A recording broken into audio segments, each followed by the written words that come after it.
மானங்கட்ட அண்ணாமலை உத்தரப்பிரதேசத்தில் மோடியின் சர்க்கார் பிஜேபி ஆட்சி நடந்து கொண்டிருக்கிறது.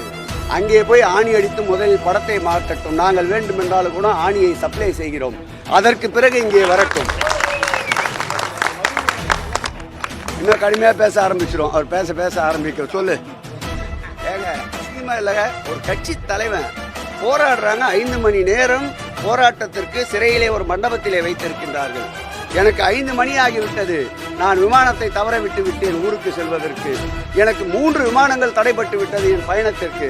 6 மணி ஆகிவிட்டது, என்னை வெளியிலே விடு என்று காவல்துறையிடம் சண்டையிடுகிறாயே. நாட்டிற்காக போராடுகிறேன் என்று கூறுகிறாயே.